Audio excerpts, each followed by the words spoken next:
3 दिन, सिर्फ 3 दिन में एक नहीं, दो नहीं, बल्कि कई बार पाकिस्तान में तुर्की के मिलिट्री प्लेन उतरे। पाकिस्तान में पिछले 3 दिनों से तुर्की के सैन्य ट्रांसपोर्ट विमानों की लगातार आवाजाही ने सवाल खड़े कर दिए हैं। क्या कोई सीक्रेट प्लानिंग चल रही है? जानेंगे इस वीडियो में। आप देख रहे हैं न्यूज़ 18 का डिजिटल प्लेटफॉर्म और मैं हूं आपके साथ पल्लवी त्रिपाठी। रिपोर्ट्स के मुताबिक 19 से 21 अगस्त के बीच तुर्की एयरफोर्स के C-130 हरक्यूलिस ट्रांसपोर्ट विमान कई बार पाकिस्तान पहुंचे। इन विमानों की आवाजाही खासतौर पर रावलपिंडी के पास स्थित नूर खान एयरबेस और कराची के मसूर एयरबेस पर देखी गई। लगातार 3 दिनों तक हुई इस गतिविधि को सामान्य सैन्य आवाजाही से अलग माना जा रहा है। C-130 हरक्यूलिस एक सैन्य परिवहन विमान है जिसका इस्तेमाल सैनिकों, हथियारों, सैन्य उपकरणों और दूसरे जरूरी सामानों को एक जगह से दूसरी जगह पहुंचाने के लिए किया जाता है। ऐसे में जब एक ही देश के सैन्य परिवहन विमान कम समय में कई बार किसी दूसरे देश के सैन्य ठिकानों पर पहुंचे तो स्वाभाविक तौर पर यह सवाल उठता है कि आखिर इन विमानों में क्या लाया या ले जाया जा रहा था। रिपोर्ट्स के मुताबिक खुफिया इनपुट में आशंका जताई गई है कि इन उड़ानों के जरिए पाकिस्तान को बड़ी संख्या में ड्रोन और उनसे जुड़े सिस्टम की खेप पहुंचाई गई हो सकती है। इसके अलावा पाकिस्तान को HQ सीरीज का एयर डिफेंस सिस्टम मिलने की बात भी सामने आई है, लेकिन इन विमानों में असल में क्या था, इसकी आधिकारिक पुष्टि अभी तक नहीं हुई है।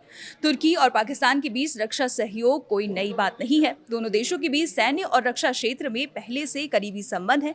पाकिस्तान तुर्की से ड्रोन समेत कई तरह के सैन्य सिस्टम हासिल करता रहा है। इनमें बायरक्तार TB2 ड्रोन भी शामिल है। ये एक medium altitude long endurance technical drone है जिसका इस्तेमाल निगरानी और जरूरत पड़ने पर हमला करने वाले अभियानों में किया जा सकता है। पाकिस्तान पिछले कुछ समय से अपनी ड्रोन क्षमता बढ़ाने पर खास जोर दे रहा है।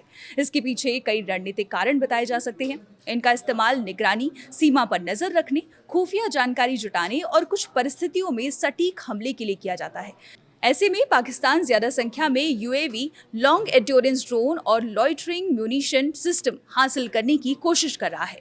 रिपोर्ट्स में यह भी कहा गया कि इस दिशा में तुर्की और सऊदी अरब के साथ रक्षा सहयोग से जुड़े इंतजाम महत्वपूर्ण हो सकते हैं।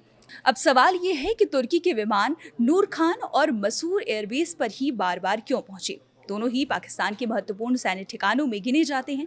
नूर खान एयरबेस रावलपिंडी के पास है और पाकिस्तान के सैन्य ढांचे में इसकी अहम भूमिका है।